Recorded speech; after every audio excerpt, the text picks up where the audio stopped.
And we are back once again on the Get Foxy show, this time with the lovely Iesha Delune.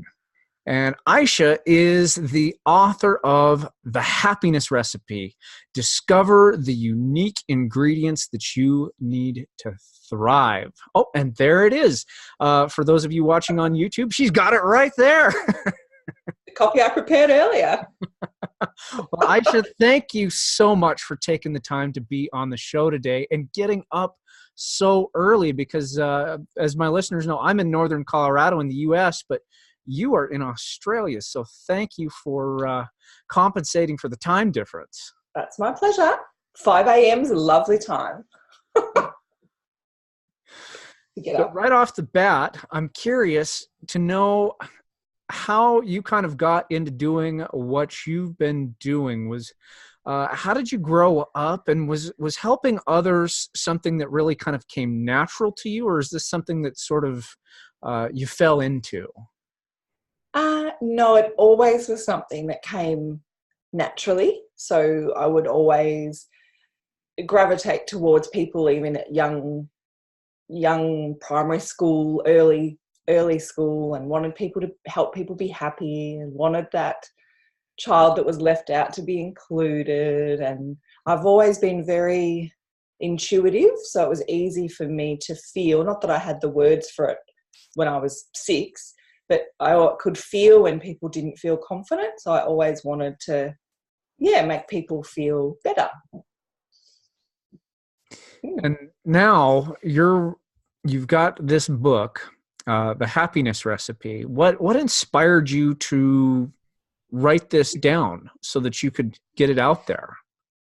Oh, how long have I got to explain? I'll try and be succinct. You can use as much time as you'd like, and I can edit this podcast. So. You're wonderful. Yeah, it's like, okay, she's gone on a little bit long. Okay, so I started my business as a holistic healer, counselor, and life coach 16 years ago. And 5 years ago, I wrote my first book, which is called The Answer, which is all about, I call it the instruction manual we never got for our amazing bodies. So we've got these amazing bodies that think and feel and perceive the world around us, and no one gave us a manual for how to make sense of it all. And so I wanted to help people feel like they were in control of the vehicle of them. And give it's a very practical kind of workbook manual type thing. So I wrote that and sent it out into the world thinking, people are going to feel like they're in control. And that's a good feeling, so that you feel like you can design your life moving forward. Now, watching that work land and working with clients that had then read the book and all of that, I noticed that people could have an understanding of their innate equipment. So they knew how to use their mind, they knew how to craft affirmations, and they knew, exercise to feel healthy. They knew all of these things. So they had the instruction manual and they knew how to use it. But they were using these tools and their own free will to plant themselves somewhere that they could never thrive. And it was just breaking my heart, to be honest, to see these amazing, proactive, intelligent women with all of this energy for life, and they were planted in relationships that didn't serve them, maybe within their own family, even with their own children sometimes. They were planted in jobs that weren't a match for their values. They were planted in parts of the world that made them shrivel. And people could then, in that place, be doing all of these things and using all of their energy to try and forcibly be somewhere that was never actually right for them. And the feedback from that is a lot of stress in the body, a lot of anxiety, depression.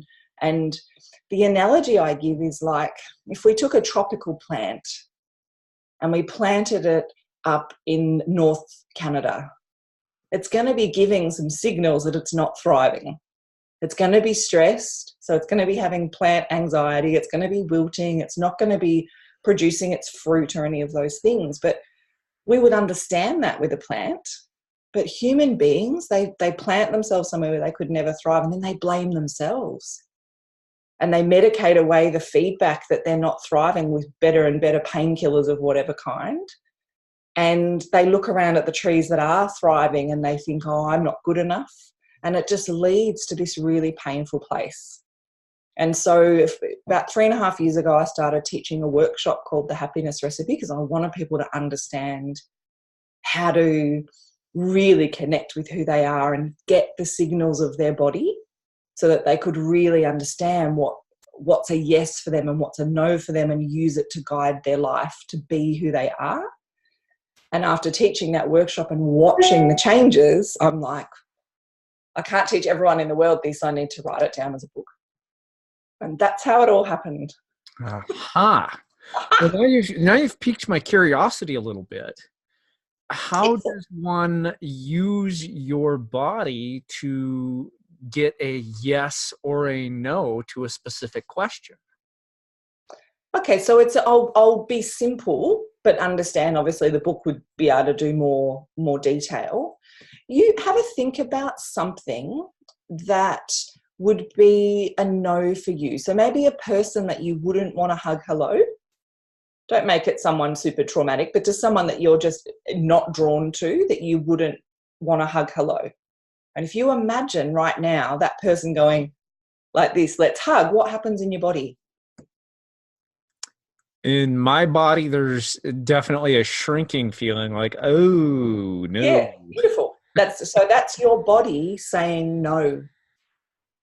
You know, consent isn't just about sex. We talk about it in a sexual context, but our body is consensual or not to all kinds of life activities. So let's do the opposite. Think about someone that you see and you would want to, the natural reaction is to want to wrap your arms around them. Think about that and imagine they're going like this. What happens? So opening their arms and they want to hug you. What happens in your body? Well, that's more of the opposite. There's more of an attraction or a magnetic kind of pulling sort of sensation in my body. Beautiful. And I'm just watching, the therapist in me is watching your gestures. And so when you said earlier the no for your body was a shrinking feeling, your arms came in towards you. And when you're talking about the opposite, your arms open, your hands open wide. So it's like to me, your body is open and saying yes. There's an openness or an expansion that happens with your yes.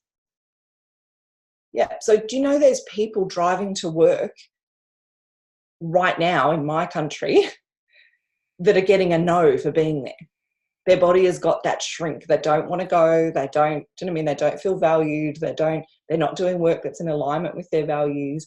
But if you keep doing the things that your body is a no for, you will be getting symptoms like stress and anxiety and all of that. And we don't want to ignore that feedback because it's kind of the whisper before the body screams. So yeah, that's my simple way of answering. Yeah, that's fantastic. You're like, light bulbs are going off in my brain since I'm an acupuncturist and Chinese medicine practitioner. Oh, this really makes sense to me because, yeah, if you're in that state of contraction, that tension and that contraction can actually have an effect on how the energy and the blood flow in your body. Absolutely. And if something's constantly in that state of tension, then there's no circulation. The circulation's been stifled, whether that's energy or blood. Either way, it causes problems in the long term. Yeah. And those problems are physical, like you would see.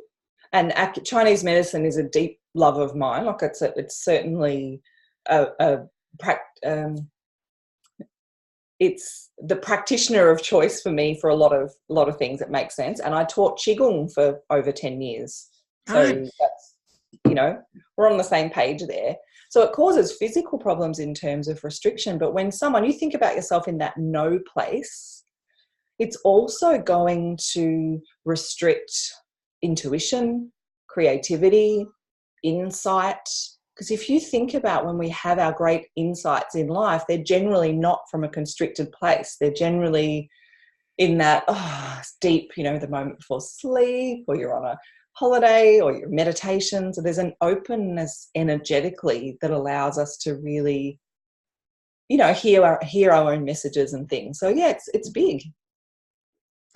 So how do you, as a practitioner, start to bring this out in your clients?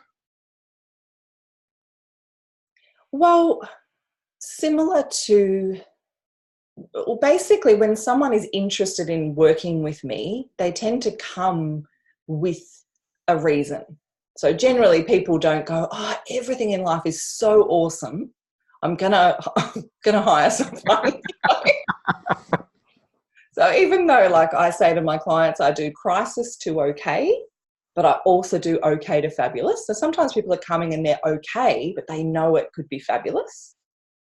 And so people tend to come with a sense of, I know I'm not where I'm a bit unfulfilled, don't really know what it is. So that's really great. I teach them the skills that are in the book to get a sense of where in their life do they feel aligned, where does it feel like it's a chore, what's missing in their happiness recipe is basically where we start. And people have got a lot more wisdom about what's going on than they realize they do.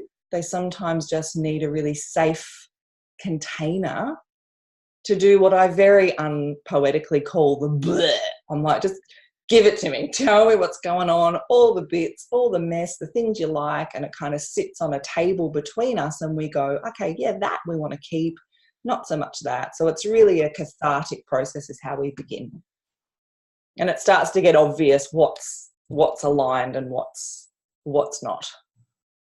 It can be so difficult, I think, sometimes for people to, have that. Well, first you got to have that kind of safe space to be able to. But it's cool. It's what happens. Yeah. It's also, I think, somewhat of a scary thing to be able to lay all that out on the table. And so having that safe space is so important. How do you go about creating that safe space for people? In terms of one-on-one work, I do have a discovery call process, which is free. So it's a chance for them to do, it might be like a mini blur. They might just tell me one little bit and they get a sense of how I hold that. And I want them to really feel like, yeah, I'm their person and I'm going to get it. I think that's really important. And I think that helps. So there's always been this kind of hour-long conversation with no strings attached whatsoever, where I get to showcase that I can understand what's going on and they get to share as much or as little as they want to. And so by the time we start, I work in like a packages system. So by the time we have our first session, they've gone, right, I mean, the most popular package of mine is 5 months. So by the time we have their first session, they've gone, you're on team me for 5 months, so let's get this started. And so it just helps to support that, first session being like, I want to sort out this and this and this and this and this and this and this, which is awesome because often it all boils down to a couple of core things. Establishing that rapport, yes, is such a big thing, and it's so generous of you to be able to offer a free call for someone to be able to actually take the time and establish that rapport with you to see whether or not working with you would be a good fit. So that is awfully generous of you. Well, thank you. I'm not going to be right for everyone. The same as not everyone is into acupuncture. So to That's me, the truth.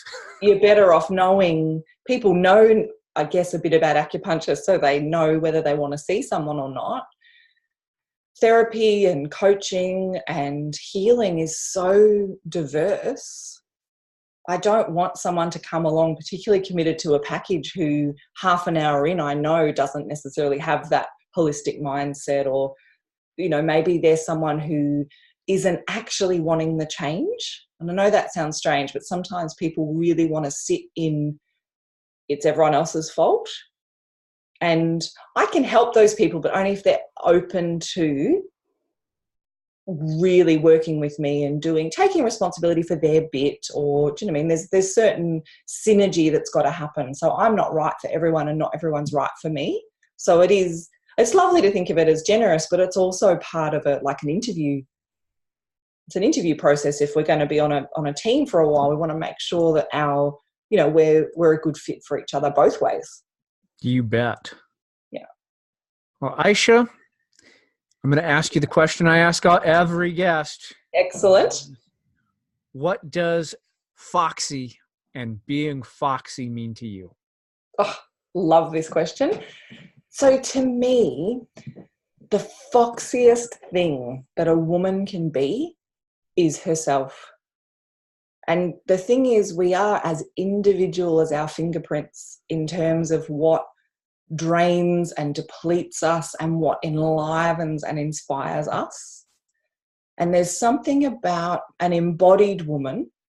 So by embodied, I mean like the experience you just had before, that a woman that understands what a yes is for her, and that's in all departments of her life, and that's given herself permission to be who she is and thrive in her life. Now, that woman can be any shape, she can be any color, she can be any height, but there's a magnetic energy in that self-permission to be who we are that is just foxy as, in my opinion. That's what really, when I see a woman in that way, or when I watch my clients come alive in that way and dress how they want to, not necessarily what's in fashion or what Susan, who men are always looking at Susan, so I'm going to wear what Susan wears, or do you know what I mean? Or what I'm going to go to the gym Claire goes to because I want Claire's body. But there's something about that that's so disempowering.